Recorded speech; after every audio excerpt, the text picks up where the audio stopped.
असं गाव कोकणामध्ये सिंधुदुर्गामध्ये देवगडमधले जामसंड हे गाव माझं.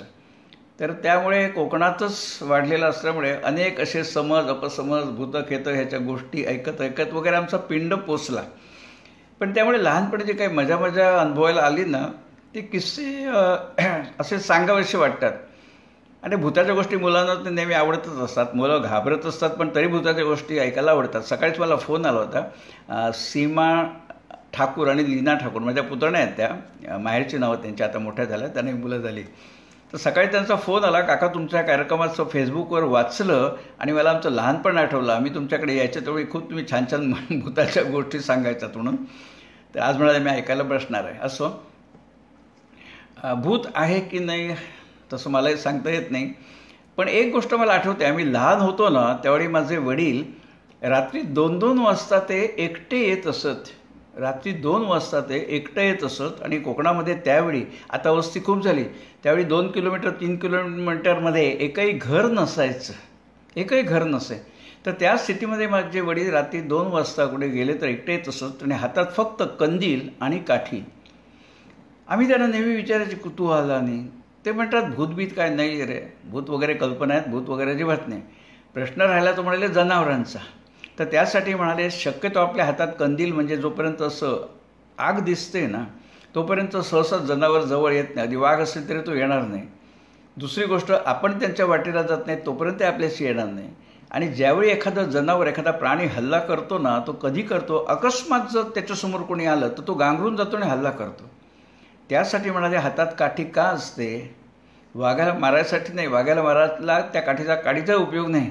ती काठी आपटत आपटत चालायचं, म्हणजे पुढे कोणी श्वापद असलं ना तर त्याला आधीच सूचना मिळते की कोणीतरी येतोय आणि ते सावध होतं. अकस्मात समोर आलं तर ते गांगरून हल्ला करतं. म्हणून ती काठी आपटत आपटत चालायची. त्याचं कारण ते आहे की जनावर पुढे कसं कोणी असेल तर ते सावध होतं. असो, तर अशा कोकणातल्या वातावरणामध्ये मी वाढलो. म्हणजे वयाच्या 16व्या वर्षापर्यंत मी कोकणातच होतो. SSC झाल्यानंतर मुंबईत आलो 1965 साली. तर ह्या सगळ्या भूताटकी आणि मी हे नाव द्यायचं कारण असं, या सगळ्या वातावरणामध्ये मजाही वाटली, भीती नक्कीच वाटली, कारण सगळं लहानपण त्याच्यामध्ये गेल्यामुळे. मला अजून तुम्हाला सांगतो आठवतं, मी 10 वर्षाचा होतो आणि 5वीत होतो त्यावेळी. आणि त्याचवेळी माझी मोठी बहीण 14 वर्षाची होती, ती 8वीत होती. आमच्यामध्ये 4 वर्षाचं अंतर. तर माझी जी शाळा होती ना 5वीमध्ये मी जात असे, ती आमच्या घरापासून 2.5 किलोमीटरवरती होती. जामसंड जे गाव मी म्हटलं ना, ते 2.5 किलोमीटरवर माझी प्राथमिक शाळा. आणि तिथून पुढे आणखी 2 किलोमीटर माझ्या बहिणीचं हायस्कूल होतं. ती 8वीत होती. त्यामुळे माझ्या बहिणीची शाळा माझ्या घरापासून 4.5 किलोमीटर आणि माझी शाळा, मराठी शाळा, प्राथमिक शाळा 2.5 किलोमीटर. तात्पर्य सांगायचं की त्या काळी माझी बहीण रोज 4.5 किलोमीटर शाळेत जायची आणि 4.5 किलोमीटर चालत यायचं, परत 9 किलोमीटर रोज चालत असे. माझी बहीण असं नाही, अनेक मुली त्यावेळी होत्या, मुली मुलगे. कारण त्या काळी ST वगैरे विषय नव्हता. थोड्याशा 1-2-4 गाड्या होत्या, तो परवडणारा चेन होती, STने प्रवासात चेन होती. त्यामुळे सगळे लोक चालतच सगळं करत असत. तर मी आणि माझी बहीण कसं व्हायचं, तिची शाळा एकदम माझी आणि तिची शाळा एकदम सुटायची. पण ती 2 किलोमीटर थांबून राहत असे आणि येताना आम्ही दोघं एकत्र येत असू. आता 4.5 किलोमीटरचा हिशोब असा होता की 3.5 किलोमीटर झाले ना की मुख्य रस्ता सोडायचा आणि उजवीकडे वळायचं आमच्या घरी जायसाठी. आणि तो मुख्य रस्ता सोडला की 1 किलोमीटरवरती आमचं घर होतं. पण तो 1 किलोमीटर कसा होता, सरळ रस्ता नव्हता, उतार होता, असा उतरण होती. त्यामुळे तो 1 किलोमीटर उतरून गेलं ना की अक्षरशः खोलात आमचं घर होतं. चारी बाजूनी डोंगर, झाडीझुडी. त्यामुळे व्हायचं कसं, समजा 6:30 वाजता जर सूर्य मावळला ना तर वरती सपाटीला साधारण पुढे 1 तासभर संधिप्रकाश असतो, म्हणजे मनुष्य चालू शकतो व्यवस्थित. आमच्याकडे अर्धा तास आधीच काळोख पडायचा, कारण आम्ही खोलामध्ये होतो, चारी बाजूनी डोंगर, झाडी सगळी. त्यामुळे शाळा सुटल्यावर आम्ही चालत जाईपर्यंत ना बराचसा अंधार सदृश्य झालेलं असे, म्हणजे जमतेम दिसत असे. पण त्या काळी सांगितलं असं ना, त्या 2.5 किलोमीटरमध्ये कुठेही वस्ती नाही, एकही घर नाही. आणि आमचं कसं होतं, खाली जात असल्यामुळे आधीच अंधार पडायला सुरुवात व्हायची. आणि आमच्या घरापासून, म्हणजे घराच्या आधी 1/2 किलोमीटर कसं होतं, एक आंब्याची बाग होती मोठी.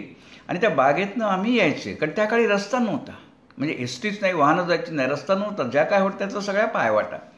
तर मी आणि माझी बहीण संध्याकाळी शाळा सुट्ट्यावर आलो ना की साधारणपणे 1/2 किलोमीटर आम्ही आलो किंवा ती आंब्याची बाग लागायची, त्या बागेतनंच पायवाटेनं चालत चालत चालत आम्ही यायचे.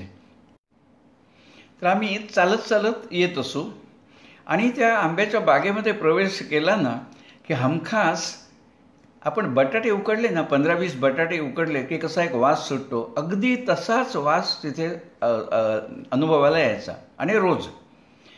आता त्याकडे कसं होतं, हा आम्हालाच नव्हे तर अनेक लोकांना तो येत असे. आता त्याकडे कसं खेड्यामध्ये शिक्षण वगैरे फारच कमी होतं, लोक सजग नव्हती विज्ञानाच्या बाबतीत वगैरे अशी, त्यामुळे अनेकांना तो अनुभव असायचा. तर आजूबाजूचे लोक काय सांगत असत, ते बटाटे उकडल्याचा वास का येतो, तर थंय अळवत रांधत असता. रांधत म्हणजे आपल्याकडे वाक्प्रचार आहे ना, रांधा वाडा उष्टी काढा, त्यातलं रांधणं म्हणजे स्वयंपाक करणं. तर ते अळवत रांधत असतात ती, म्हणून तो वास येता. म्हणजे अळवत म्हणजे कोण, स्त्रीभूत, स्त्रीभूताला अळवत म्हणतात. तर सगळ्या लोकांची हीच समजूत, तिथे अळवत स्वयंपाक करत असते आणि त्यामुळे तो बटाट्याचा वास येतो. आणि आम्हाला ते खरं वाटायचं त्यावेळी. तशी आम्ही फार मोठी नाही, मी 10 आणि माझी बहीण 14. आता खूप पुढची पिढी हुशार झाली. तर तुम्हाला सांगतो, ते हे सगळं ऐकल्यामुळे एवढी भीती वाटायची ना, त्या चालताना आम्ही अक्षरशः डावीकडे उजवीकडे दोघंही बघत नसू, मनामध्ये रामनामाचं जप चालू, नाकासमोर बघायचं, ते सो फार लांब नाही, जवळजवळ पायाखाली, म्हणजे ती अळवत बाजूला असली तर दिसू नये वगैरे ही भीती, आणि रामनामाचं जप. आणि असं करत करत जीव मुठीत धरून आम्ही येत असो. अशी 3 वर्ष तरी गेली तुम्हाला सांगतो. पण आमच्या वडिलांचं कसं होतं, तर तुम्ही म्हणाल वडील आणायला काय येत नसतं, त्यांचं एक होतं की भूतबित काही नाही येत, मुलांनी घाबरट व्हायचं नाही, धाडशी व्हायला पाहिजे, म्हणून ते म्हणत काय भूत खात नाही मी बघतो, या तुम्ही म्हणून. त्यामुळे ते हेतू त्यांचा चांगला होता. पण असं सगळं आम्ही ह्या वातावरणात वाढल्यामुळे ना, एक विशिष्ट प्रकारची भीती कायमची मनामध्ये असते. तर त्यामुळे ती अळवत वगैरे कधी दिसते नाही. पण नंतर कसं मग आम्ही मोठे झालो, SSC लेवलला वगैरे आलो, मग सायन्स वगैरे विषय आले, त्यावेळी लक्षात आलं आमच्या घराच्या अंगणामध्ये रातराणीचा वेल होता.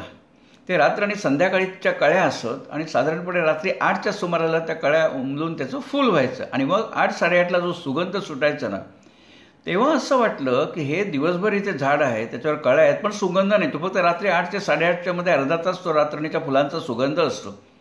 मग तसंच तिथे कुठच्या तरी वनस्पती असतील ना, त्या 7-7:30च्या आसपास त्यांचा वास निघत असेल, हे नंतर कळलं. पण तोपर्यंत हे 3 वर्ष आम्ही अशी अळवत दिसेल म्हणून मी काढलं होते.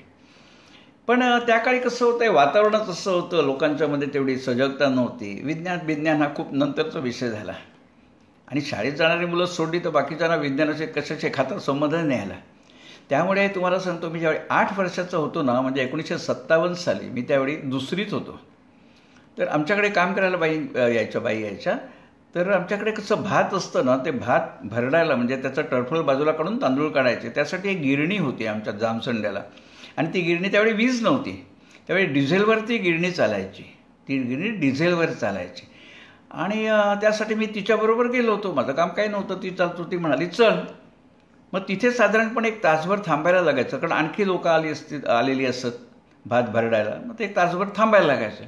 तर तसे आम्ही त्या गिरणीमध्ये तासभर थांबलेलो असताना अचानक बाहेर रस्त्यावरून, म्हणजे रस्त्याच्या वर असं ना गोलगोल त्याच्यामध्ये कागदाचे कपडे, झाडाची पानं, छोट्या छोट्या फांद्या, कापडाचे तुकडे, असं सगळं ते वरून चालतंय.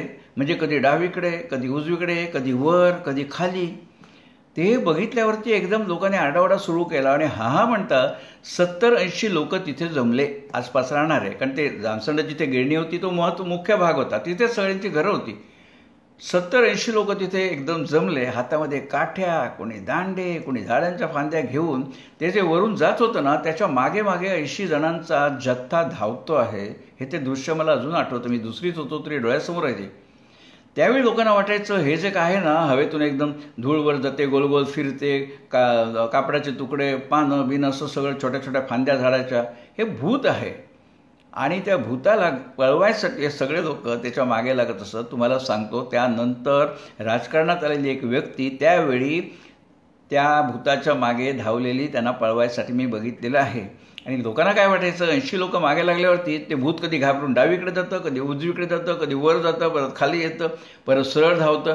आणि मग ती थोडीशी मागे गेल्यावरती आणि त्या भूताला शिव्या देत असत जोर जरा, ते पडून त्यासाठी आवाज करत असत आणि मग ते जायचं. नंतर कळलं शाळेमध्ये वगैरे हायस्कूलला गेल्यावरती की तो चक्रीवादळासारखं छोटं रूप असतं, त्याला वावटळ म्हणतात. पण ज्याला आपण वावटळ नंतर कळलं, पण तोपर्यंत मलाही असंच वाटतं मी दुसरीच होतो की हे भूत आहे म्हणून. तर अशी परिस्थिती त्यावेळी होती. म्हणून सांगितलं की त्या वातावरणामध्ये आम्ही वाढलो ना, तर त्याचा नाही म्हटलं तर इम्पॅक्ट होतच असतो असं. आणि तो काळ कसा होता, आता ना छोट्या छोट्या गावामध्ये डॉक्टर झालं, नंतर हेल्थ सेंटर्स, आरोग्य केंद्र झाली. त्यावेळी काही नव्हतं. सगळ्या गावामध्ये एक त्या तालुक्याच्यामध्ये एक डॉक्टर कोणतरी असे. तो सुद्धा MBBS नाही, तो RMP रजिस्टर्ड मेडिकल प्रॅक्टिशनर वगैरे असे असत. ते जुजबी औषधं देत असत आणि ते सगळ्यांच्या वाटणीला कुठे येणार. ते एक डॉक्टरकडे जाऊ शकत नाही आणि बहुतेक तो सरकारी डॉक्टरच असे. त्याची ड्युटी त्या तालुक्याच्या ठिकाणी सरकारी हॉस्पिटलमध्ये. त्यामुळे अनेक लोक, आणि ते माहिती नव्हतं आणि विश्वासही नव्हता. त्यामुळे त्यावेळी लोकांना काय वाटायचं की आजारी पडलं म्हणजे भूतबाधा झाली. आणि म्हणून मी राहत होतो ना, आमच्या गावाला 12 वाड्या आहेत. वाड्या म्हणजे वसाहत, वाडी म्हणतात ती वसाहत. तशी आमची वसाहत जी होती तिथे 12-15 घरं होती. तर तिथे कोणाला ताप आला, काय झालं ना, की ग्रस्त यायचे, त्यांना मामा म्हणत सगळे, मामा. ते मामांना बोलवणं पाठवायचं. ते मामांचं घर आमच्या वाडीपासून 3 किलोमीटर होतं. तसा कोणी आजारी पडला ना की त्या मामांना बोलवायचे. मामांना बोलवलं की ते मामा येत असत. आणि मग जो कोण आजारी माणूस, कोणी स्त्री पुरुष नवरा छोटा मोठा मुलगा आजोबा कोणी असो, त्या माणसाच्या जवळ जाऊन त्याशी उभे राहत असत आणि एकटक त्याला बघत असत.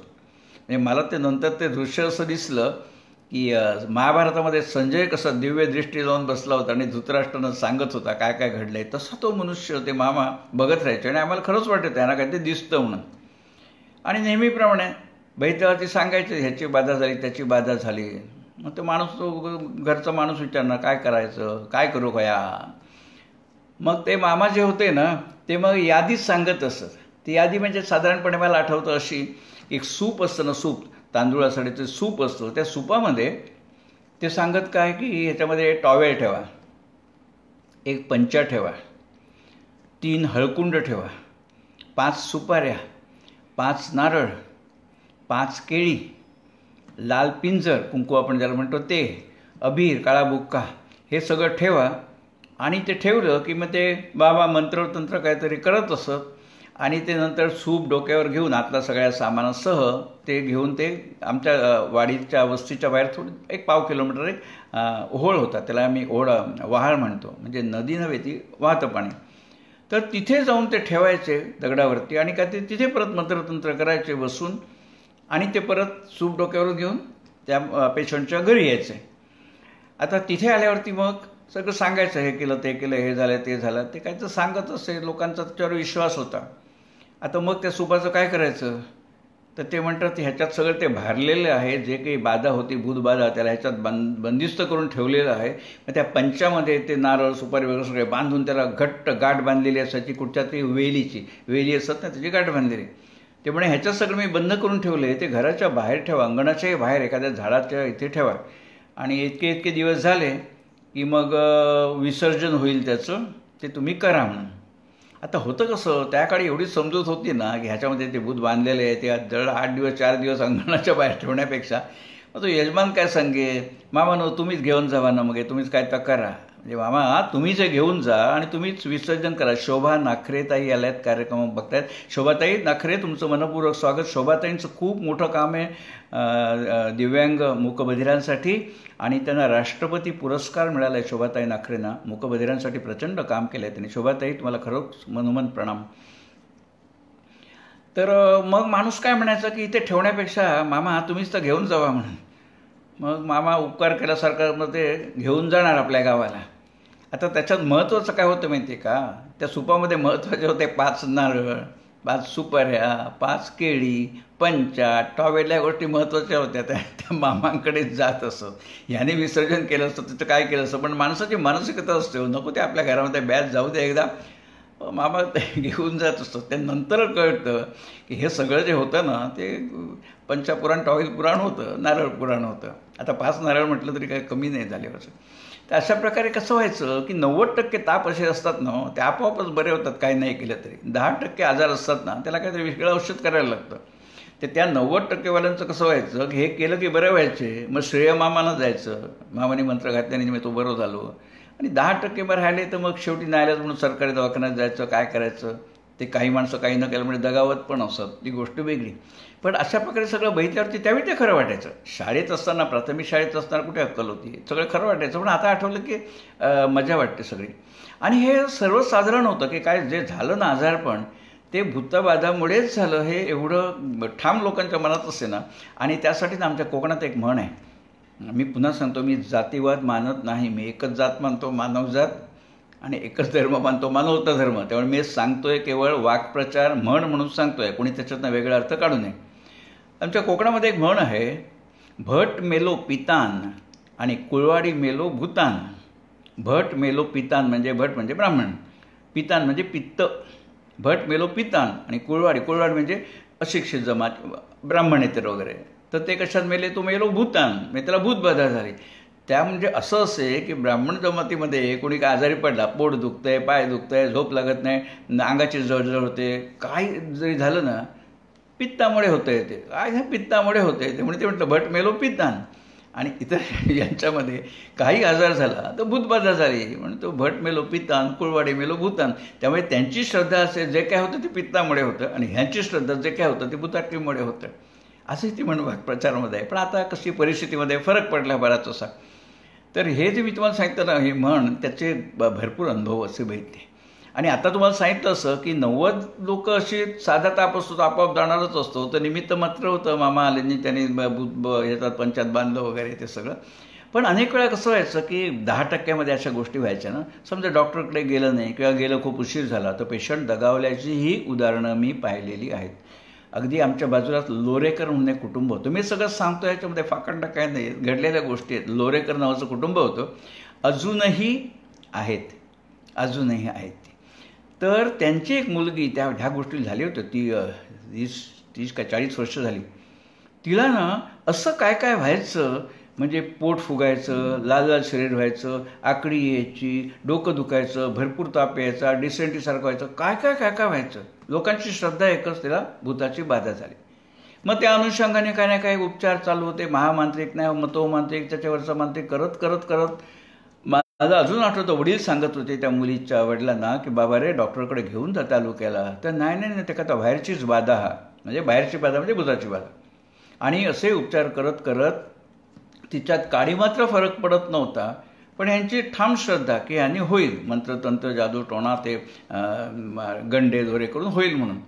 शेवटी तुम्हाला सांगतो 2-2.5 महिने ती मुलगी काय काय काय काय रोज तिला व्हायचं. पण ह्यांना विश्वासच नाही की डॉक्टरकडे जायला पाहिजे, ह्यांनी होणार म्हणून. आणि एक दिवस मी साक्षी आहे या गोष्टीला, खरंच साक्षी आहे. ती 16 वर्षाची मुलगी, एक दिवशी तिला इतकं असह्य झालं की तिला भरभरून वांती झाली, उकारी झाली. आणि त्या उकारीतून तिला डझनावारी जंत तोंडातून पडले, डझनावारी जंत तोंडातून पडले. आपण लहानपणी मुलांना कसं जंत होऊ नये म्हणून आपण एरंडेल देत असतो वगैरे, ते जंत पोटात लहानपणी जास्त होतात. तर ते कारण होतं खरं. जर डॉक्टरकडे गेले असते, कदाचित त्यांनी औषध दिलं असं, जंतांचं बिन पैशामध्ये बरी झाली असते. पण एवढ्या थराला गेल्या 2.5 महिन्यामध्ये जवळजवळ 12-13 जंत तोंडातून ओकारीतून पडलेले मी स्वतः बघितलेत. आणि त्याच्यानंतर ती बिचारी निधन पावली. म्हणजे ह्या थराला जातं. आता कोणी मला विचारेल की मग असं झालं मग मांत्रिकाचं काय.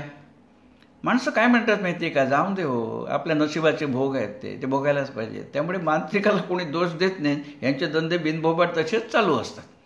आणि कसं होतं की एरंडेल बिंडेल हे सगळ्या साध्या गोष्टी असतात, पण एकदा मनाला खात्री पडते ना हे उदाडकी आहे म्हटलं होते, मनुष्य त्या बाजूला जात पण नाही. तसंच कोकणामध्ये सरपटणारी ही खूप असतात प्राणी, म्हणजे त्याला साप म्हणतो, फुरसं म्हणतो, हे सरपटणारी जनावरं खूप असतात. तर अनेक वेळा काय होतं, माणसं कामाला जात असतात रानावनामध्ये, तर कोणीतरी त्याला किरडू म्हणतात. ते चावलं की लगेच कळतं तिथे दुखतंही, रक्त येतं तिथनं. आता कसं होतं की बरेचसे साप, हे डॉक्टर लोक सांगतात 90% जी अशी असतात ना ती बिनविषारी असतात. मग ते मणियार आहे, फुरसं आहे, साप आहे, ते निश्चितपणे विषारी. सापात परत प्रकार आहे. पण 90% सरपटणारी जनावरे बिनविषारीच असतात. त्यामुळे पण आपण रिस्क घेऊन तर चालत नाही, म्हणून आपण डॉक्टरकडे जातो. त्यावेळी पुन्हा ते डॉक्टर नव्हते, कोणतरी मांत्रिक असायचा. मग त्या मांत्रिकाला बोलावून घेऊन यायचं, मग तो मंत्र घालायचा, ते तांदूळ हे करायचा. आणि त्या प्रकारे मग ते करून जर बिनविषारी चावलेलं जनावर जर बिनविषारी असेल तर तो माणूस आपोआपच बरा जायचा. श्रेय मिळतं कोणाला, मांत्रिकाला. आणि जर नाही झालं माणसं मरायची. पण ती उदाहरणं आहेत. परत तेच नशिबाचे भोग होते, तो तरी काय करणार. त्यामुळे पुन्हा ह्यांचं दुकानदारी चालूच राहत असे सगळे. आणि हे जे मांत्रिक असत ना, ते मला माहिती आहे, आमच्या मी सोबत 7-8 जण असत ते. त्या मांत्रिकांचं वैशिष्ट्य म्हणजे असे, ते नॉर्मलच माणसं होती, ती अगदी संसारी माणसं होती. फक्त ते एक पथ्य पाळत असत. म्हणजे काय, चोरी करायची, काहीतरी करायचं, म्हणायचं, नॉनव्हेज खायचं नाही वगैरे, असं ते पाळत असत. आणि त्याच्यात एक महत्त्वाचं अंग म्हणजे असं की ऋषीपंचमी, गणपती आला ना की ऋषीपंचमीच्या दिवशी असे जे सगळे मांत्रिक असत, तर त्याला ते म्हणत मंत्र घेते. त्यांनी मंत्र घेतला आहे.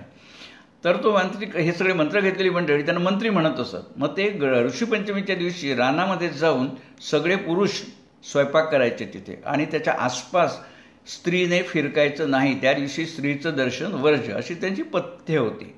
आणि मग तिकडे जाऊन सगळं ते स्वतःचा स्वयंपाक करायचा, खायचा, असं तो त्यांचं पाळत असतं. आणि दुसरं म्हणजे कोणाकडे जेवायला गेले ना, या मंत्री लोकांचं वैशिष्ट्य असं की कोणाकडे जेवायला गेले की तिथे घरातल्या स्त्रिया किंवा कोणी पुरुष अजिबात बोलणार नाही.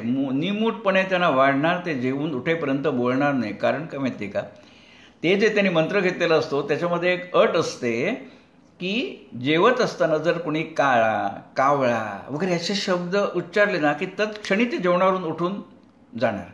मग त्यांचा तो व्रतभंग होतो असं. त्यामुळे कोणी, आता समजा एखादी बाई म्हणाली, अगं आमटी वाढायला आण, कुठे, ते काळ्या डब्यात आहे ना, काळ्या पातेलीत आहे ना, काळ्या पातेलीत काळा शब्द असेल की तो न बघता उठून जाणार जेवण टाकून. त्यामुळे माणसाला असं वाटेल न जेवता गेला. त्यामुळे बेटर कोणी बोलत नसत. सगळ्या स्त्रिया होत्या ना, खुण्यांनी सांगायचं हे वाढायला, ते वाढायला, ते वाढायला, कारण त्याचं तपोभंग होऊ नये म्हणून. तर अशा प्रकारे, पण त्यावेळी असं लक्षात येत असे की काय माणसं जी होती ना, तर ती, एक जण होता तो भुरट्या चोऱ्या पण करायचा, आम्हाला माहिती होतं. पण मनात असं यायचं, मंत्री कसा, अपवाद होते तो प्रश्न वेगळा. पण हे जे म्हटलं ना मंत्रांनी साप उतरवणं वगैरे, तर हे लोक असतात ना, मला एक सांगतो, मी सांगतो म्हणून नाही, वसंत सबनीसांचं एक लघुकथेचं पुस्तक आहे. त्यामध्ये केरू बाबा नावाचं एक प्रकरण त्यांनी दिलं आहे. केरू बाबा, हा केरू बाबा असाच मांत्रिक असतो. म्हणजे तो काय करतो, कोणी आलं तरी मंत्रतंत्र करतो, तांदूळ बांधतो, हे शिंपडतो मंत्रांनी, असं सगळं त्याचं चालू असतं. आणि सांगितलं असं 90% लोक बरी होतात असतात. पण एकदा केरूबाबाचा वसंत सबनीसांनी खूप छान कथा रंगवली. तो केरूबाबा हे जसे जेवण करायला ऋषीपंचमीला जात, तसं तो केरूबाबा दर अमावस्येला स्मशानात जायचा आणि रात्रभर स्मशानात राहायचा. तो सांगे ती साधना आहे म्हणून. साधना आहे. आनंद वैराट साहेब कोल्हापूरहून बघतायत. आनंद साहेब, तुमचं मनपूर्वक स्वागत. खूप विचारवंत आहेत आनंद वैराट साहेब, छान छान असं वैचारिक लिखाण त्यांचं असतं. तर ते कसं होतं, तो केरूबाबा काय करायचा, असं सगळं करायचं. आणि दर अमावस्येला, वसंत सबनीसांची कथा आहे, तो दर अमावस्येला स्मशानात जायचा, रात्रभर स्मशानात राहायचा. आणि सकाळी येईल त्यावेळी कपडे फाटलेले, सगळे राख अंगाला माखलेली, केस पिंजारलेले. मग लोक विचारत, केरूबाबा काय झालं. अरे अमावस्येला रात्रभर 35 भूतं एकदम अंगावर चालून आली. मग लोकांना कौतुक करायचं, 35 भूतांबरोबर एकटा केरूबाबा हा लढाई करून आला. असं दर अमावस्येला तो करायचा. आता प्रत्यक्षात तो तिकडे जाऊन काय करतो, जाऊन चथारे टाकून झोपतो, कोणी बघितले, कारण कोण जाणार आहे मरायला स्मशानात बघायला, हा भूताबरोबर लढाई करतो की नाही. तर त्याच्यावर त्या सबनीसांनी लिहिलं आहे, एकदा केरूबाबाचा मुलगा आजारी पडला तर त्याला तो सरकारी दवाखान्यात घेऊन गेला. मग काही लोक जरा चांबट असतात, त्यांनी विचारलं की केरूबाबा असं कसं, तू मांत्रिक, तुझा मुलगा दवाखान्यात कसा. तर त्यांनी काय मासल्यावाईक उत्तर दिलं केरूबाबांनी. तो म्हणाला, अरे ही विद्या आहे, ही विद्या जर स्वतःसाठी वापरली ना तर त्याचा परिणाम राहत नाही. म्हणून म्हणतो आपल्या लोकांसाठी त्याचं हे करायचं नाही म्हणून. तशा एक गोष्टी तुम्हाला सांगतो की लहानपणच्या सगळ्या त्या मनामध्ये ना कोरल्या जातात. तर तसं हे मंत्री लोक आणि खूप असे अनुभव घेतले. आता मी सांगितलं ना हे भूत आहे की नाही मला माहिती नाही, पण अनुभव मात्र खूप घेतले. आम्ही ज्यावेळी मराठी शाळेत होतो ना, त्यावेळी आमच्याकडे परत तेच घरापासून 4.5 किलोमीटर देवगडला तंबूमध्ये सिनेमा असे, कापडी तंबू, त्याचा सिनेमा असे. अर्थात तो रात्री 8:30ला 9ला सुरू व्हायचा. कारण काय माहिती आहे का, की अंधार पडल्याशिवाय सिनेमा दिसणार कसा, ते का थिएटर नव्हे बंद, त्यामुळे रात्रीच सुरू व्हायचा. त्यामुळे रात्री सिनेमा बघून येईपर्यंत 1:30-2 वाजलेले असत. तर मला अजूनही आठवतं 2-3 वेळा. आणि तो जो होता ना, शेवटचे 2.5 किलोमीटर कोणीही रस्त्या चीट पाखरू नये, नंतर घर नाही काय नाही. तर 5-6 पुरुष मोठे असे, त्यांच्यावर मी आणखी पण 1-2 मुलं होती. तर आम्ही येत होतो आणि साधारण मध्यावरती, त्या अंतरावरती, मधल्या अंतरावरती काय झालं, लांब असं साधारण 1/2 किलोमीटर लांब झाडावरच्या आसपास, तिकडे सगळे झाडच ना, आंब्याची झाडं, काजूची झाडं, अशी मशाल असते ना, शिवाजी महाराजांच्या वेळी ते मशाल घेऊन जात असत मावळे, तशी मशाल अशी हलताना वगैरे तिथनं दिसत होती. तर माझ्याबरोबर ते मोठे लोक होते, त्याच्यात एक वसंत म्हणून होता. तर मी विचारलं वसंताला, तर काय ते?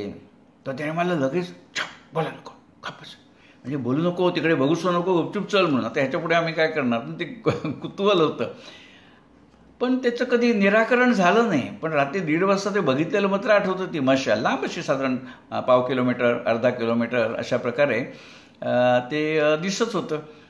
पण त्याचं उत्तर मिळालं नाही. आणि ते उत्तर मला मिळालं त्यानंतर, म्हणजे मी नोकरीला लागलो, तिकडे गेलो, त्यावेळी ते उत्तर असं मिळालं की त्या आमच्याच गावामध्ये एक माणूस होता, तो अट्टल चोर होता. अट्टल चोर होता. तो काय करायचा, त्यांना माहिती असेल, त्यावेळी गाव केवढं छोटं हो. सिनेमा लागला, आता उदाहरणार्थ तो रामशास्त्री सिनेमा लागला की लोक जाणारच ना. मग त्या वेळेला तो मुद्दाम अशी मशाल घेऊन लांब असा थोडासा फिरायचा. मग ते लोक बघत असत. मग त्यांना वाटतं की तिकडे देवचार फिरतात, मुंजा फिरतात, ते काय असेल ते, म्हणजे सगळ्या भूतांची नावं घेऊन ते कोणतरी फिरतात तिकडे. आणि त्या भयापोटी कोणीही त्या बाजूला जायचं हिंमत करत नसत. आणि हा चोर माणूस त्याच काळामध्ये बिनधास्त तिकडे आंबे काढणं वगैरे सगळं करत असे. त्यांनी ती वापरलेली क्लुप्ती होते, ती खूप वर्षानंतर कळलं की एकदा ही बातमी पसरायला वेळ लागत नाही. ते भूत असतात, त्याच्या हातात ते त्याला चूड म्हणतात, मशालमध्ये चूड म्हणतात. पण ते लांबून कळत नाही हो माणूस आहे काय कोण, नुसतं तो आग दिसते अशी फिरताना. तर त्यामुळे तो आपला कार्यभाग साधून घेण्यासाठी तिकडे कोणी येऊ नये म्हणून अशी ते गावात अफवा असते, रात्री तिकडे मशाली दिसतात, कोण झक मारेल तर तिकडे जाईल माणूस. तर हे नंतर कळलं की अशा प्रकारे असतात म्हणून.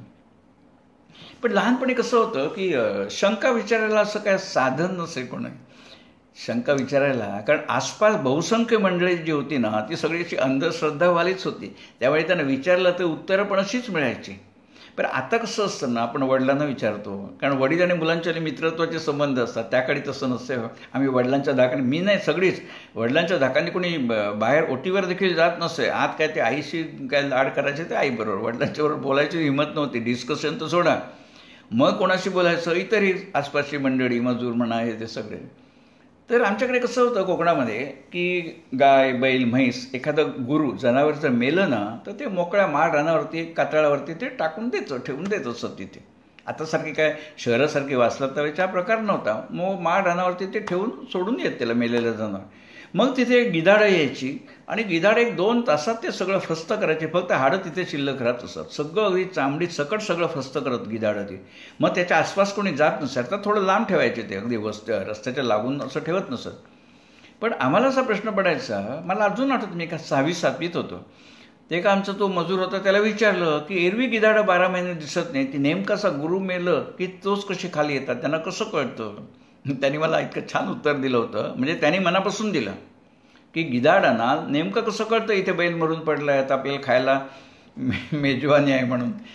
तर त्यांनी मला काय सांगितलं, त्या गिधाडाकडे ना आरशी असतात. आरशी म्हणजे आरसा, मिरर. त्या गिधाडाकडे आरशी असतात, त्या आरशात ते का दिसतात. त्या गिधाडाकडे आरसा असतो, त्याच्यामध्ये त्याला दिसतं की खाली असं आहे म्हणून. पुन्हा बालसुलभ प्रश्न, तो आरसा त्याने कुठच्या दुकानात घेतला, तो दुकानात गेला कसा असेल, दुकानदाराला काय सांगितलं असेल, तो आरसा घेऊन फिरताना तो कसा फिरत असेल, पायामध्ये आरसा कसं तो धरू शकत नाही, चोचीमध्ये धरू शकत नाही, हे सगळे प्रश्न होते. पण त्याची उत्तरं आयुष्यात कधी मिळाली नाही. नंतर कळलं की ती भाकड कथा होती. नंतर असं कळलं की 2 किलोमीटरपेक्षा उंचावरून गिधाड उडत असतं, आपल्याला ते दिसतही नाही. आपली रेंज 2 किलोमीटरची, आणि परत तो गिधाड काय मोठा माणूस नव्हे तो. त्यामुळे आता नेहमी विहार त्यांचा चालू असतो, आपल्याला ते दिसत नाही. पण त्यांची नजर तीक्ष्ण असतं, म्हणजे त्यांना खालचं दिसत असतं. आपली नजरनी कावळ्याच्या नजरमध्ये खूप फरक आहे. जसं गुरं आम्हाला दिवसा रात्री दिसत नाही, 4 पायाच्या गुरांना रात्री पण दिसतं ना, हा फरक त्यांच्यात आहे. त्यांची नजर तीक्ष्ण असल्यामुळे त्यांना वरून दिसतं 2 किलोमीटरवरून, इथे इथे जनावर पडले, आपल्याला खायला मेजवानी आहे, मग ते खाली उतरतात. हा त्यांचा सरळ गोष्ट होती. पण अशा सगळ्या गोष्टींची ना त्या काळात उत्तर मिळालं नव्हती, ती नंतर मिळाली. आणि आता कसं झालं, खूप असा फरक पडला की जिकडे तिकडे साक्षरता, जसं आमचा सिंधुदुर्ग, सरकार दरबारी नोंद आहे की सिंधुदुर्ग 100% साक्षर झालेला आहे. आता मी गावाला जातो, वर्षातून 4-5 खेपा असतात माझ्या. त्यावेळी असं आढळतं की कितीतरी माणसं अशी येतो, त्यांना काय अवाईसॉल लिहिता येत नाही. मग हा 100% साक्षर काय प्रकार आहे? तर एकदा मी कणकवलीला गेलो होतो कार्यक्रमाला, कलेक्टर साहेबांच्या ऑफिसमध्ये कार्यक्रम होता. पब्लिकसाठी आणि स्टाफसाठी. तर त्यावेळी तिथे एक तहसीलदार आले होते. म्हणजे आता कलेक्टर साहेबांचा कार्यक्रम म्हटलं की सगळ्या त्या ह्याच्यातले तहसीलदार तिथे हजेरी लावणारच. तर त्या एका तहसीलदाराला विचारलं, मी म्हटलं अशी अनेक माणसं माझ्या आसपास बघतो की ज्यांना अ लिहिता येत नाही, मग हे साक्षर हे काय व्याख्या आहे? तर त्यांनी मला सांगितलं की वयाची 16 वर्ष ते 45 वर्ष, म्हणजे ज्याचं वय 16 ते 45 आहे अशा व्यक्तीला स्वतःचं नाव लिहिता येतं, हा निकष आहे. त्यामुळे कुठची व्यक्ती 16 ते 45 हा वयोगट स्वतःचं नाव लिहिता आलं पाहिजे, चंद्रशेखर श्रीराम ठाकूर, की तो साक्षर गणला जातो. ही साक्षरतेची व्याख्या आहे. आणि त्यानंतर मी त्याला म्हटलं की रे माझ्या आजूबाजूला माणसं आहेत, त्यांना चंद्रशेखर श्रीराम नाही, नुसतं ठाकूरसुद्धा लिहिता येत नाही, मग त्यांचं काय? तो म्हणतो काय असतं, वरून ऑर्डर येत राहतात, कलेक्टर म्हणतो, तहसीलदार म्हणते, ग्रामसेवक, ते शेवटी जो येतो मनुष्य तो जो रिपोर्टिंग करेल ते, या गावात गेलो, इथे आलो, 140पैकी 40 माणसं साक्षर, विषय संपला ना. रिपोर्टिंग महत्त्वाचं असतं ते. त्यामुळे वस्तुस्थिती खूप वेगळी असते. पण कसं झालं, आता गेल्या अनेक वर्षामध्ये खूप फरक तर पडलाच आहे. आता ह्या ज्या जुन्या अंधश्रद्धा असतात ना, गिधाडाच्या वगैरे, हे आता पहिल्यासारखी ती परिस्थिती राहिली नाही. आता सगळ्यांना सगळं माहिती असतं. पण तरीसुद्धा कसं होतं की हा फरक पिढीमुळे हा फरक पडत असतो. अंधश्रद्धा तर कमी होतात. अगदी तुम्हाला घरातलं उदाहरण सांगतो तुम्हाला. माझं लग्न झालं ना, तर माझ्यापेक्षा 20 वर्षांनी लहान अशी माझी एक लांबची बहीण होती, 20 वर्षांनी लहान होती. तर कसं झालं, ती 5 वर्षाची होती. आता ती 5 वर्षाची होती त्यावेळी ना, रात्री अनेक वेळा कसं बघा, मुलं आपल्याला हवं तेव्हा झोपत नाही, काहीतरी खटाळपणा करत राहतात. आपली इच्छा असते त्यांनी लवकर झोपावं म्हणजे आपल्याला झोपायला मिळेल. तर ती बऱ्याच वेळाचा खटाळपणा करायची, झोपायची नाही. 5 वर्षाची होती, म्हणजे चुलत बहीण होती. तर मग तिच्या मोठ्या बहिणी काय करायच्या की ती झोपत नसली ना की आईच्या मांडीवर असे, तर 2-5 सेकंद तिचं तोंड फिरून इकडे करायचं, आणि तेवढ्या वेळामध्ये ही मोठी बहीण काय करायची, डोक्यावरून चादर घेऊन तिच्यासमोर तिथे बसायची. म्हणजे तिला ते दिसत नसते, कारण तिचं तोंड इकडे असे, आणि संपूर्ण अंगावरून चादर घेऊन झालं की मग तिचं एक शरीराचा 1 इंच पण भाग दिसत नसे. मग हिला सांगायचं, तो बघ बुवाजी आला म्हणून. मग ती इतकी घाबरायची, म्हणजे गच्च आईला मिठी मारायची, तोंड लपवायची आईच्या कुशीत, आणि सब्जी झोपायची. ती सकाळपर्यंत उठत नसेल.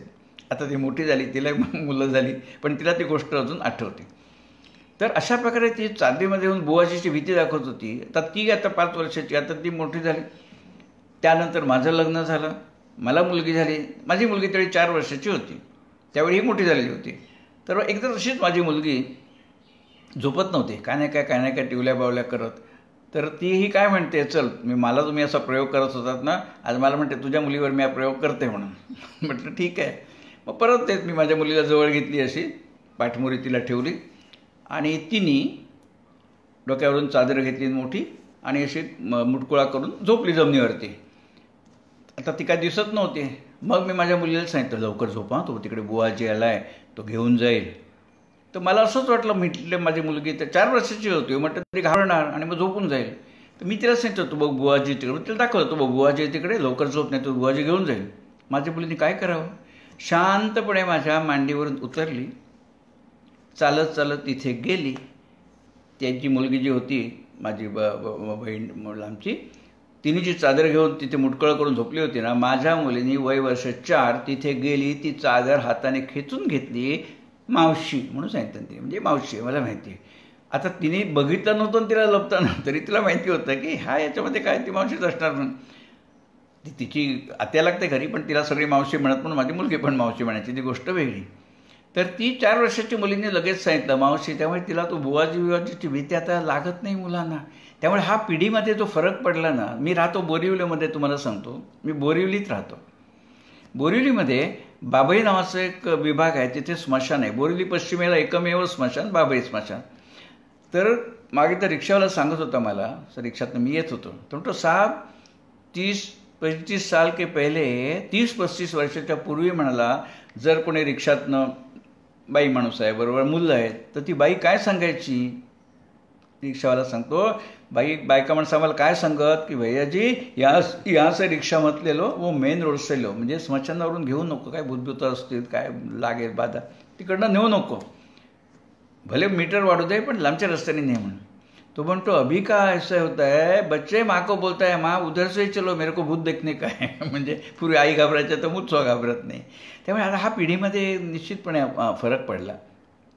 कारण हे कसं झालं, साक्षरता वाढली, आता लोक शाळेत जायला लागली, त्यामुळे 4थीपासून विज्ञान वगैरे सगळं आता कळतं. त्यामुळे आता कोणी होत नाहीत. पण कसं असतं की मगाशी म्हटलं असतं की 100% साक्षरता जरी झाली ना तरीसुद्धा काही अपवाद आहेत. काही अपवाद आहेत की ही साक्षरता म्हणण्यापेक्षा असाक्षरता किती असते. काही वर्ष झाली त्या गोष्टीला, आता नाही, म्हणजे जवळजवळ 30 वर्ष तरी नक्कीच झाली असतील. त्यावेळी इतका 100% साक्षर झाला नव्हता जिल्हा. तर मी राहतो ना जी वस्ती वाडी म्हटलं, तिथेच आमच्याकडे 1ली ते 4थी एक शाळा आहे. जास्त मुलं असत नाही, 25-1 मुलं असतात, कारण वसाचंच लहान ना. आणि तिथे एक शिक्षकी शाळा, म्हणजे 1ली ते 4थी एकच शिक्षक शिकवतात. तर त्यामुळे शाळा तपासायला वर्षातून एकदा शिक्षण निरीक्षक येतात ना, एज्युकेशन इन्स्पेक्टर ज्याला म्हणतात, ते शाळा तपासायला वर्षातून एकदा येतात. आता आमची गावं सगळी लांब लांब असल्यामुळे ते शिक्षण निरीक्षक येणार कुठून, कोल्हापूरहून किंवा रत्नागिरीहून. तो प्रवास आहे 4.5 तासांचा. मग ते काय करत, असे लोक आले की शाळेचे जे शिक्षक असत ना ते त्यांना आमच्या घरी घेऊन यायचे. मग आमच्याकडे ते यायचे, आंघोळ करायचे, जेवायचे, मग शाळा तपासणी व्हायची. तोपर्यंत संध्याकाळ व्हायची, संध्याकाळी बस नाही परत जायला, मग ते आमच्याकडे राहत असत आणि दुसऱ्या वर्षी जायचे परत. तो परिपाठ होता, त्याच्यात विशेष काही नाही, सगळीकडे हीच प्रकार होता. कोणीतरी घर असेल तिथे ते राहत असत, जेवत असत. तर असं एकदा ते शिक्षण निरीक्षक इन्स्पेक्टर आले आणि राहिले आमच्याकडे. जेवण बिवण झालं, मी त्यांना शाळेमध्ये सोडून आलो. शाळा काय फार लांब नव्हती, पण आता आमचंच काम ना मुलांचं की आले आपल्याकडे पाहुणे, त्यांना शाळा दाखवायची. मग ते शाळा तपासायला गेले. आणि किती वेळ लागणार हो, सगळे म्हणून काय 20-25 मिनिटामध्ये ती नॉमिनल तपासणी असते.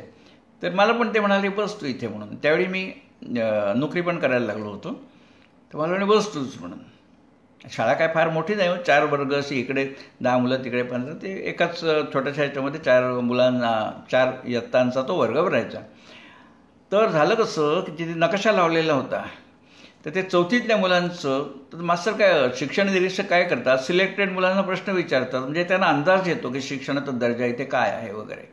तर त्याने एका मुलाला विचारलं, नकाशा तिथे लावलेला होता भारताचा. त्याने सांगितलं बाळा ह्याच्यात अरबी समुद्र दाखव. तो मुलाने बघितलं, तो म्हणून नाही गुरुजी मला नाही माहिती म्हणून. दुसऱ्या मुलाला बोलावलं, दाखव या नकाशात अरबी समुद्र कुठे आहे. त्यालाही आलं नाही. तिसऱ्याला विचारलं, त्यालाही सांगता आलं नाही. मग ते शिक्षण निरीक्षक या मास्तरांना म्हणाले, अहो तुमच्या वर्गामध्ये सगळ्यात हुशार मुलगा कोण. तर त्यांनी सांगितलं बाबा गणेश काय जो होता रामचंद्र, हा सगळ्यात हुशार आहे म्हणून. मग त्याला बोलवलं शिक्षण निरीक्षकाने, मला तू सांग अरबी समुद्र कुठे, दाखव मला नकाशात. तर असं आहे की त्यालाही ते दाखवता आलं नाही. आता कसं असतं, समजा अरबी समुद्राऐवजी त्यांनी जर बंगालचा उपसागर दाखवला असता तरी क्षम्य होतं. पण तोही म्हणाला मला नाही सांगता येत. तर सगळ्यात हुशार मुलाची परिस्थिती तर काय बोलणार. मग ते शिक्षण निरीक्षक जरा कधी नर्वस झाले ना की बरोबर नाही. मग शेवटी ते कंटाळे, ते मास्तरांना म्हणाले, मास्तर आता तुम्हीच दाखवा पोरांना कुठे अरबी समुद्र. तो देवा शपथ सांगतो तुम्हाला, घडलेली गोष्ट आहे. त्यांनी शिक्षकांना सांगितलं, मास्तर तर तुम्ही दाखवा कुठचा आहे अरबी समुद्र ते पोरांना, कारण हे दिवसभर विचारत राहिलं तरी कोणाला माहिती असणार नाही आहे. तर म्हणाले की मग त्या मास्तरांनी काय केलं, बघा ते पॉइंटर असं ना, लाकडी अशी छडी असते त्याला पॉइंटर दाखवायसाठी, ते असतं ते त्यांनी हातात घेतलं. देवा शपथ सांगतो त्या मास्तरांनी ती छडी हातात घेतली आणि नकाशामध्ये मध्य प्रदेश जिथे आहे ना, तिथे इंदोर भोपाळ वगैरे नावं लिहिली होती ना, तिथे ते असे शोधत होते अरबी समुद्र कुठे. हो, शिक्षण निरीक्षकाने डोक्याला हात लावला. गेला बाजार. ते बंगालचा उपसागर दाखवलं असतं, अरबी समुद्र किंवा हिंदी महासागर दाखवलं असतं तरी ठीक होतं, समुद्राला समुद्र आहे. पण देशाच्या मध्यभागी मध्य प्रदेशमध्ये इंदोर भोपाळच्या जागी ते शोधत होते इथे कुठे लिहिलं आहे अरबी समुद्र म्हणून. इन्स्पेक्टर म्हणाले, मास्तर ती वही, ते शेरे बुक असतं ना, त्या शेरा दरवर्षी लिहितात, मास्तर ती वही घेऊन या इकडे. आणि त्या इन्स्पेक्टरने काय तो शेरा लिहिला, सही केली आणि मग परत माझ्यावर आमच्या घरी आले. मग रात्री राहिले, सकाळी जायचे. तर सहज त्याने मी विचारलं, म्हटलं तुम्ही काय शेरा लिहिलात सर. अरे म्हणाले, काय शेरा लिहू, प्रगती समाधानकारक आहे असा शेरा लिहिला. जर खरी वस्तुस्थिती लिहिली असते ना तर मला शाळेला टाळायला लागलं असतं, ह्याची नोकरी गेली असती. काय मुलांना शिकवतो आणि स्वतः अरबी समुद्र शोधतो मध्य प्रदेशामध्ये, तर मग ह्याची नोकरी गेली असती. म्हणून एक आपल्या पाप कपाळी नको म्हणून मी प्रगती समाधानकारक शेरा लिहिला. शेवटी म्हणाला काय, जो तो आपल्या नशिबाने असतो. आणि अशी जी मुलं असतात ना ती म्हणजे राजकारणामध्ये नाव काढतात चांगली, आणि हुशार जे असतात ना ते त्यांच्याकडे नोकऱ्या करतात. ते म्हणत आता पण हा विनोद सांगितला होता, पण त्यावेळी त्यांनी मला सांगितलं होतं की अशी जी मुलं असतात ना ज्यांना ढसुद्धा असतात ती राजकारणामध्ये नाव काढतात. कारण तिकडे कसं असतं, काहीही क्वालिफिकेशन लागत नाही, हेच क्वालिफिकेशन तिथे असल्यामुळे ते राजकारणात नाव काढतात. शेवटी कुणीतरी हवं ना देश चालवायला. तर अशा प्रकारे हे सगळे बघितलं ना आणि अजून आठवण येते की ती गमतीच्या ज्या गोष्टी होत्या. बाकी सगळं कसं कोकणामध्ये ते नेहमी अंगामध्ये देव येणं, अंगामध्ये देवी येणं, हे प्रकार नेहमी सगळे चालतच असतात. अंगामध्ये देव येणं. आमच्याकडे माणूस होता, तो अट्टल चोर होता, मला माहिती होतं. तो गावठी दारू प्यायचा नव्हे, हातभट्टीसुद्धा तो लावायचा स्वतःचे, मला माहिती होतं. तर तो कोणीतरी सांगे भजन असतं आमच्याकडे, का तरी आठवड्यातून एकदा भजन करतात त्या छोट्या वाडीमध्ये.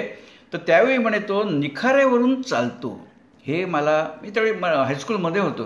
ती शेजारची लोक सांग निखाऱ्यावरून तो चालतो, पेट्टा निखाऱ्यावरून. तर मी म्हटलं एक दिवशी ठीक आहे. मग एक दिवशी मी गेलो भजन चालू असताना. तो काही तिथे निखारे नव्हते, तो चाललाय नव्हता. मग ज्यांनी सांगितलं त्याला विचारलं, म्हटलं कुठे निखाऱ्यावरून चालला तो? तो म्हणतो आज मंगळवार ना, तर आज नाही, तो गुरुवारी चालत तो. म्हटलं ठीक आहे. परत गुरुवारी मी गेलो, त्या दिवशी पण तो काही चालला नाही, काही चालला नाही तो त्याशी. म्हणजे ह्यांचीच लोकं किंबहुना असत काय ते उठवत असतात, तो निखारून चालतो, निखारून चालतो. मग काय ते सनसनाटी निर्माण होते. त्यामुळे प्रत्यक्षामध्ये असं काही घडलेलं नाही. तसं हे अंगात ज्या देवी अंगात येते म्हणतात ना, आमच्याकडे एक शिक्षिका आहे प्राथमिक शाळेची शिक्षिका, तिच्या अंगात येतं. म्हणजे असं ती म्हणते. आता हे श्याम मानव अंधश्रद्धा निर्मूलन वगैरे तो त्यांचा प्रांत आहे, अधिकारवाणी बोलतात, मी त्याच्यात पडत नाही, पण घडलेलं सांगतो. तर ती अशी एका ठिकाणी मंगळावरीला आलेल्या त्या शिक्षिकाबाई, आणि त्या म्हणतात माझ्या अंगामध्ये महालक्ष्मी येते म्हणून. मग ते आल्यावरती ते घागरी फुंकतात वगैरे सगळं चाललं होतं. मग ते सगळं फुंकून झाल्यावरती ना कोणाला काय विचारायचं, लवकर विचारा, काही विचारा. कोणीतरी विचारलं, बघ काही विचार, हो काही विचारा, काही विचारा म्हणून ते घुमत सांगितलं काही विचारा म्हणून. मग कोणी आपले काही प्रश्न असतील ते विचारले. माझ्या मनात आलं, त्याच वेळी आमच्या गावामध्ये खून झाला होता, एक खून झाला होता, आणि त्याचा कोणाचा काही तपास होत नव्हता. कारण पहाटे 4:30ला खून झाल्यामुळे काय कळतच नव्हतं कोणी केलं नाही काय. 2 महिने झाले तपास लागत नव्हता. मी ते सूत्र धरून त्या अंगात देवी आली, त्यांना विचारलं, देवी म्हटलं एक प्रश्न विचार. हो काही विचार, काही विचार, काही विचार. म्हटलं जो खून झाला आहे त्याच्यातून तपास लागत नाही, तो कोणी केला आहे? माणूस तर गावातलाच असेल, बाहेरचं कोणी येत नाही आमच्या गावामध्ये, त्यावेळी छोटं गाव होतं. तर म्हटलं कोणी खून केलं ते कळलं तर म्हटलं बरं होईल ना, पोलिसांना मिळत नाही. आता काय ते उत्तर देणार मला सांगा? तर तसं सांगता येत नाही, तसं सांगता येत नाही. म्हटलं असं नाही, तुम्ही म्हणालात ना कुठचंही विचारा म्हणून, तुम्हाला तर सगळं दिसतं ना. मला कुंकू लावा, म्हणजे जायची वेळ झाली, लवकर कुंकू लावा, माझी जायची वेळ झाली. म्हणजे जायची वेळ झाली म्हणजे पुढे कोणी प्रश्न विचारायला नको, अडचणीत टाकणार आहे. मला तिला कुंकू लावलं, देव गेला तिचा निघून. तर तात्पर्य हे सगळं बघितल्यावर असं वाटतं ना की असेल असे वाटत नाही, पण नसेल असंही मी म्हणत नाही. याचं कारण मी तुम्हाला शेवटचं सांगतो आणि माझा कार्यक्रम इथे थांबवतो. म्हणजे भूत आहे का नाही हे ठाम सांगायच्या आधीच ही जी घटना तुम्हाला आता शेवटची सांगतो, ही सत्य घटना आहे. आणि मीच नाही, अनेक लोक त्याचे साक्षीदार आहेत. माझ्या वयाचे, माझ्यापेक्षा कमी वयाचे, माझ्यापेक्षा जास्त वयाचे. ती घटना अशी, आम्ही राहतो तिथनं एक 100 पावलावरती, आमच्या सांगितलं 12-13 घरं आम्ही राहतो तिथे. मी नावानिशी सांगतो, ह्याच्यामध्ये काहीही असत्य नाही आहे. आणि ही गोष्ट मी त्यावेळी 13 वर्षाचा होतो. मी साधारणपणे 1961 सालच्या आसपास, 1961च्या आसपास.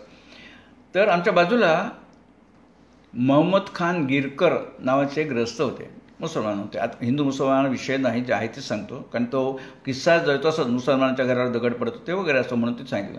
तर ते तिथे मोहम्मद खान राहत असत. तर त्यांच्या घरावरती असे अकस्मात दगड पडायला लागले. म्हणजे दगड ते कसे, आता त्यांचं घर होतं ना, आपलं कसं एक फॉल्स सिलिंग लावतो ना, असं कोकणामध्ये लावतात, सिलिंग असतं एक प्रकारचं. तर तिथनं ना छोटा शेंगदाणासुद्धा येण्याएवढी जागा नसते, तर तिथून असे दगड पडायचे, सुपारी एवढे, सोललेल्या सुपारी एवढे. नंतर ते दगड अंगणात पडायला, मोठे मोठे दगड अंगणात पडायचे. तर ते काहीतरी म्हणजे भुताटकीसारखंच ते होतं. आणि ज्यावेळी व्हायला लागलं त्यावेळी त्यांच्याकडनं निरोप आला माझ्या वडिलांना की असं असं होते, तुम्ही या म्हणून. मग माझे वडील आणखी 2-3 माणसं मिळून तिकडे गेले. मी देखील होतो, मी त्यावेळी 8वीत होतो. वडिलाबरोबर गेलो. माझ्या डोळ्यासमक्ष म्हणजे घराच्या पलीकडून असा मोठा दगड, नारळ मोठा असतो ना, नस सोललेला, तेवढे दगड येऊन अंगणात इकडे तिकडे असे अधनमधनं सतत वर्षावने अधनमधनं पडायचे. 5 मिनटं गेली की परत एकदा पडेल असं. आणि ते बघायसाठी आमच्या गावातनं 1961 सालची गोष्ट आहे, मी त्यावेळी 8वीत होतो. आणि त्यावेळेचे लोक, आत्ताच मला फोन आला होता दुपारी, प्रमोद नाचणकर म्हणून होते, ते माझ्या पुढे होते 2 वर्ष. त्यांचा फोन आला होता की अरे शेखर असं असं त्यावेळी आम्ही बघितलं होतं, काय त्याच्यामागे होतं. म्हटलं मी कार्यक्रमात सांगणार आहे आज म्हणून. ते प्रमोद नाचणकर गोरेगावात राहतात, त्यावेळी देवगडला आमच्याच हायस्कूलमध्ये होते. तर तो चमत्कार बघायसाठी कुठून कुठून लोक येत असत आणि आले की पहिले आमच्या घरी यायचं, मग आमच्यापैकी कोणीतरी घेऊन जायचं. प्रतिष्ठित व्यक्ती असेल, माझे वडील घेऊन जात, बाकी सर्वसामान्य कोणी असेल तर मी घेऊन जात असे किंवा दुसरं कोणीतरी घेऊन जात असे, कारण ते घर दाखवायला तर पाहिजे कुठे ते. अर्थात ते ग्रस्त कधी असं त्रासत नसत. मोहम्मद खान जे होते ना, ते काय करणार तर होतं ते. आणि ते इतकं होतं की जेवण करत असत ते पातेल्यामध्ये, त्यावेळी कुकर वगैरे नव्हते, पातेलीमध्ये भात करायला ठेवला ना, ते भात उकळतो ते आतमध्ये 7-8 दगड असत त्या भातामध्ये, मग ते दगड काढून खायचे वगैरे. अतिशय त्याने प्रचंड त्रास सहन केला. साधारणपणे 3-4 महिने सगळं चाललं होतं. पण सुदैवाने कोणाला इजा झाली नाही. ती कोणाचाही डोक्यावर दगड पडला, पायावर पडला, एकालाही कोणाला इजा झाली नाही. मोकळ्या जागेत तो बरोबर पडायचा. आता अनेक जे बुद्धिजीवी लोक असतात ना, ते म्हणतात तरी पलीकडून कोणते महाराज घराच्या पलीकडून, तर एक वेळी बघायला 30-40 माणसं यायची. मग ती काय करायची की घराच्या 4 बाजूला राहायची, म्हणजे कळेल ना घराच्या मागे बाजूने कोण टाकतोय, तर कोणी नसे. तर झालेली उदाहरण सांगतो की अनेक लोक चांगली चांगली बघायला यायची. म्हणजे अगदी सांगायचं तुम्हाला तर आमच्या देवगडला डॉक्टर आठवले म्हणून, अजून आता 94 वर्ष वय येते, आमचे आमदार आप्पा गोगटे, आता ते निवर्तले, ते आप्पा गोगटे ते आले होते बघायला. जोशी वकील म्हणून होते, ते आले होते. तिथे प्रतिष्ठित व्यापारी रामराय जोशी, ते रामराय अण्णा म्हणत असत त्यांना, अण्णा जोशी, ते रामराय जोशी ते आले होते. पोकळे नावाचे मोठे दुकानदार होते, त्यांचा पेट्रोल पंप वगैरे मोठा व्यवसाय त्यांचा, ते होते. परांजपे नावाचे वकील होते. डॉक्टर नेने होते. डॉक्टर आपटे म्हणून होते. दामोअण्णा गोगटे, आमदार अप्पा गोगटेंचे भाऊ दामोअण्णा गोगटे, ते दादा नाचणकर, आता मी म्हटलं ना प्रमोद नाचणकर, त्याचे वडील, त्यांचा सोन्याचा व्यवसाय होता. हायस्कूल, देवगड हायस्कूलचे सगळे शिक्षक झाडून, त्याच्यामध्ये आमचे उपमुख्याध्यापक नाबर सर होते त्यावेळी, नाबर सर, ते अनेक शिक्षक, विद्यार्थी. आता हा प्रमोद नाचणकर ज्यांनी सांगितलं ना, ते विद्यार्थ्यांचा जथा आला होता 50-60 विद्यार्थ्यांचा देवगडून बघायसाठी. त्याच्यामध्ये हे परांजपे वकील म्हटलं, त्यांचा मुलगा बापू परांजपे, आता मला त्याचा पत्ता कुठेही माहिती नाही, पण नाव आठवतं बापू परांजपे, 2 वर्ष माझ्या पुढे होता, तो देखील आला होता. आणि तो थोडासा खट्याळ होता बापू परांजपे, शाळेत असतानाचं, ते फार मोठं वय नव्हे, माझ्या पुढे 2 वर्ष. तर त्यांनी खट्याळपणे काहीतरी रिमार्क पास केला, आणि आम्ही गेलो त्यावेळी कसं झालं, मी पण त्यांच्याबरोबर गेलो होतो. आमच्या प्रचंड खेपा व्हायच्या त्या घरामध्ये लोकांना दाखवायला. तर ही जी हायस्कूलची मुलं आली होती त्याच्यामध्ये मी पण त्यांच्याबरोबर गेलो. तर जवळजवळ 10-15 मिनिटं झाली, एकही दगड पडला नाही. त्यावेळी हा बापू परांजपे 10वीत का 11वीत असेल. तो म्हणाला, अरे भूता घाबरली आमका, ती आता ती येणार नाही, असं म्हटल्या क्षणी पुढच्या सेकंदाला त्याच्या पुढ्यात दगड पडला. आणि त्यावेळी सुद्धा मुलं सगळ्या घराला घेरून होती, म्हणजे तिकडनं कोणी टाकला घाबरवायला असा सवालच येत नाही हो कोणते. पण सगळं मोकळं हो, असं नाही की घराला घर लागू नये, बाजूच्या टेरेसवर, असंही नाही, एक घर तर वेगळं, तिथे कोण येणार. तर तो म्हणाला की भूत घाबरला म्हटल्यावरती त्यांनी तो येऊन असं अनेक दिवस आलं. नंतर ते हळूहळू कमी होत गेलं. साधारण 3-4 महिने झाले आणि मग ते हळूहळू कमी असं होत गेलं. आणि मला अजून आठवतं, शेवटच्या टप्प्यामध्ये काही आमच्या आईच्या मैत्रिणी आल्या होत्या, परत मी त्यांना घेऊन गेलो होतो. तर तेच, आणि त्यांची ते मोहम्मद खान त्यांची पत्नी होती, ती सगळ्यांना सांगायची असं होतं तसं होतं. पण रोजचा त्रास आहे, जेवणामध्ये दगड, तिकडे काहीतरी येऊन गाईचं शेण थोडंसं पडलेलं, मग ते परत उचलून साफ करायचं, माणूस कोणी दिसत नाही. आणि मग कसं झालं की कमी होत आल्यावरती ह्या ज्या आईच्या मैत्रिणी आल्या होत्या त्यांना मी घेऊन गेलो. तर त्याशी आम्ही उभे होतो. तर तिथे ते डबे असतात बघा, पत्र्याचे डबे असतात ना, म्हणजे तेलाचे डबे असतात, त्याचं वरचं पत्रा काढून त्याच्यामध्ये पीठ ठेवतात. तर ते डबे तिथे ठेवलेले होते, त्यात पीठ होतं. तर अक्षरशः असे ते डबे आमच्या समक्ष हालत होते. तिथे आसपास कोणीही नाही, काय ती उंदीराला म्हणायला, मांजर आणायला, कायला भिंतीला टेकलेले डबे आमच्या समक्ष ते असे हलवते. म्हणजे असं ते हळूहळू तीव्रता कमी होत गेली. पण त्या 4 महिन्यामध्ये त्या कुटुंबाने प्रचंड असा त्रासाला सहन केला. आणि हिंमत बघा की अशा स्थितीमध्ये, अर्थात आमच्या गावामध्ये अतिशय चांगलं वातावरण होतं. 4-5 माणसं रोज पाळीपाळीने त्यांच्याकडे झोपायला जात असत, कारण कसं एक धीर येतो ना आपल्याबरोबर कोणीतरी राय म्हटल्यावरती. तर त्याप्रमाणे लोक जात असत. पण ज्याचं जळतं त्याला कळतं की 4 महिने हा त्रास सहन करायचा आणि पुन्हा भीती उद्या गळा दाबला तर काय होईल. तर ही गोष्ट घडलेली आहे. फक्त मला वाईट याच्यासाठी वाटतं की आता मला हे सुचलं, तेव्हा सुचलं नाही. कारण ही तुम्हाला मगाशी जे उल्लेख केले रामराय जोशीपासून हे डॉक्टर वकील हे सगळी मंडळी जोपर्यंत जिवंत होती ना तोपर्यंत हा सगळा प्रसंग मी कागदावर लिहून काढला असता आणि त्याच्यावर सह्या घेतल्या असत्या की बाबांनो हो हे सत्य आहे आम्ही बघितलेले स्वतः, तर काहीतरी त्याला ऑथेंटिसिटी राहिली असती. पण त्यावेळी खरंच मला सुचलं नाही, कारण त्या नाही सुचलं. आताच मला वाटतं करायला पाहिजे होतं.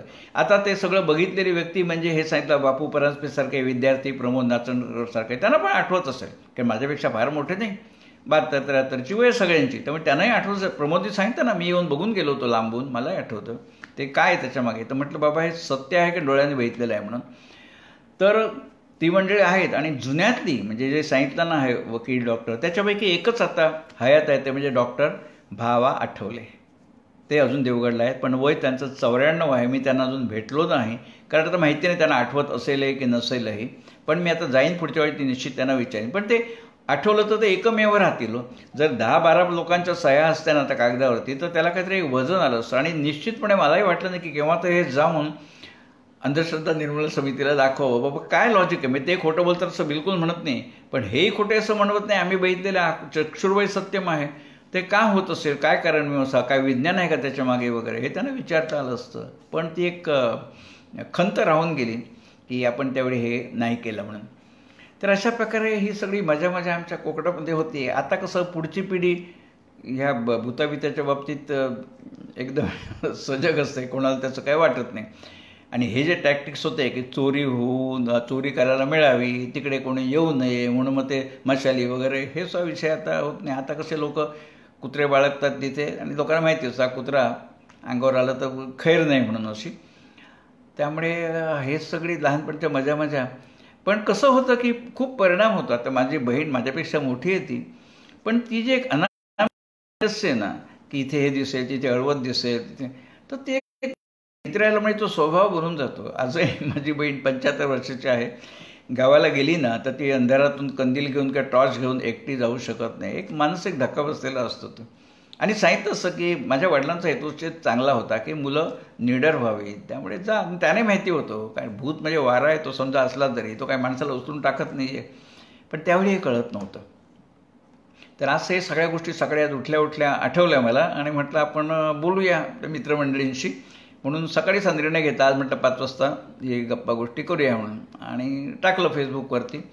हेतू काही नव्हता, हेतू अजिबात काही नाही आहे, पण हे कुठेतरी हा जो शेवटचा प्रसंग झाला ना, हे दगड पडत होते घरावर वगैरे, ह्या प्रसंगाचं आज तागायत मला उत्तर मिळालं नाही. आत्ताच कोणीतरी प्रश्न विचारला भुताडकी आहे का म्हणून. आता काय सांगू, मी डोळ्यांनी बघितलेलं तुम्हाला सांगतो की बंद त्या सिलिंगमधनं खाली येत होते दगड, बाहेरून येते ते, कोणाला लागत नव्हते. आमच्या डोळ्यात एकत वेळ तर शिजलेल्या भातामध्ये दगड होते, पिठाचे डबे हालत होते आणि दगड हे मुख्य होतं त्याचं. एक दिवशी काय झालं, त्या ग्रहस्थांचे जे महम्मद खान होते ना त्यांची म्हैस चरायला सोडलेली होती. आता कसं एकदा म्हैस सोडली किती वेळ झाले की आपोआप येते, तर तिच्या गळ्यामध्ये चपलांचे हार होते. अच्छा, तुटक्या बिटक्या चपला. आता कोकणामध्ये आमच्या ना इतकी लक्झरी नाही आहे की चपलांचे हार करून कोणाला घालायचे, आणि चप्पल तुटली ना तरी ते सांधून तागडून लोक वापरतात. ही परिस्थिती असताना ते गळ्यामध्ये 10-12 चपलांचा तुटका माळ, ते कुठून चपला आल्या भगवान जाणे. त्यामुळे हे सगळं बघितलेलं असल्यामुळे विश्वास नाही असं म्हणवत नाही, विश्वास आहे असं म्हणवत नाही. कदाचित त्याला काहीतरी विद्वानाचं असेल सुद्धा. पण कसं होतं, आज मी जर जाऊन अंधश्रद्धा निर्मूलन समितीला सांगितलं तर आज मी तो पुरावा दाखवू शकत नाही. आणि त्यावेळच्या लोकांनी समजा कोणी असतं तरी ते त्यांच्या पद्धतीने ते जे काय ते ट्रीट करतात त्याबद्दल मला काय म्हणायचं नाही. पण असं वाटतं की त्याने जर ह्याचं मला उत्तर दिलं असतं ना, उचाटकी होती की नाही म्हणून अशी.